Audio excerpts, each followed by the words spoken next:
اللي هي مكونه من عده مجموعات، كنخدموا في واحد العمل اللي هو في واحد الحريه، مكموله، ولكن في نطاق احترام الدستور والقوانين الموضوعه في البلاد. كنتعاملوا على المقتربه الامنيه كنتعاملوا تبعا وتطبيق للفصل 12 اللي كيعطينا، اللي كيدوي على الديمقراطيه التشاركيه. كندويو على الامن بوحدو راه ما كافيش. غنقول لك علاش. الامن بوحدو ما كافيش الا ما كانش المجتمع المدني كيأثر وكيتعاون وكيوعي، وما كانش المندوبيه ديال السياحه كتعمل، وكانت مندوبيه الصناعه التقليديه كتعمل حتى هي في نطاق باش تحيي المدينه العتيقه. واللي مهم بزاف باش نخففوا على الامن شويه هو المندوبيه الساميه للسجون اللي خصها تحرك شويه، لان المندوبيه الساميه الا مشينا كنشوفوا الاصلاح والادماج، اما كاين لا اصلاح ولا ادماج، لانك كتدخل بين قوسين كتدخل واحد المتهم معتقل كيمشي نازل، كيمشي بجريمه، كيخرج استاذ ديال الجرائم. اذا الاصلاح ما كاينش. اللي غادي يستناه في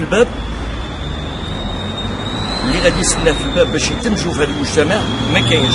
شنو غادي يرجع؟ غادي ترجع الجريمه، غادي يرجع مجرم، وهذا الشيء هذا ما بيناش. اذا ماشي الامن هو اللي غادي يصلح هذاك باش غادي ينقذوا او يقلبوا على اعمال الله هذه. حنا كنطالبوا من السلطات المحليه وكنطالبوا من الدوله باش تفعل الفصل 31 اللي كيدوي على التشاركيه ديالهم، وحنا معاهم. حنا نمشيو بالفصل 12، فعلوا الفصل 12 هما يفعلوا الفصل 31 باش ننقذوا هذه المدينه هذه وننقذوا هذا الوطن هذا كله. اما الا بدينا دائما كندويو لا امن راه قايم بالعمل ديالو.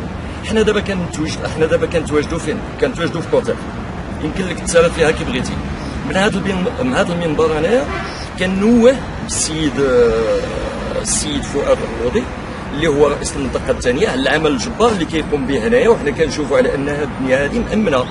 هذه الشهاده ديالنا كنسيروا فيها كما بغينا وما كان لا اجرام لا هذه، ولكن هذا الشيء هذا ما كافيش. هاد الناس هادو، هاد السعايه اللي كيسعاو، هاد الولاد المتشردين، وهذه فين هي وزاره التنميه الاجتماعيه؟ فين هي وزاره الاسره؟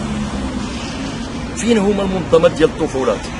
فين هما الجمعيات اللي كيقولوا حنا كنقتلوا هاد الطفوله، راه الطفل الصغير غادي يطلعوا مجانين؟ فين هي وزاره التربيه الوطنيه؟ لان التعليم شيء كبير. التعليم راه قبل الدفاع. اي دوله كتدوي على الدفاع الوطني، راه الدفاع الوطني كيجي من المرتبه الثانيه من بعد التعليم. الا ما كنتيش الا الدري ما قراش، ما توفرلوش التعليم، ما توفرلوش والاب ديالو ما توفرلوش السكن، ما توفرتلوش الصحه، ما توفرتلوش جميع المسائل اللي هي ملزمه الدوله عليها والجماعات المحليه. في الفصل 31 ما يمكنش الامن والمجتمع المدني بوحده يدير هذا الشيء هذا.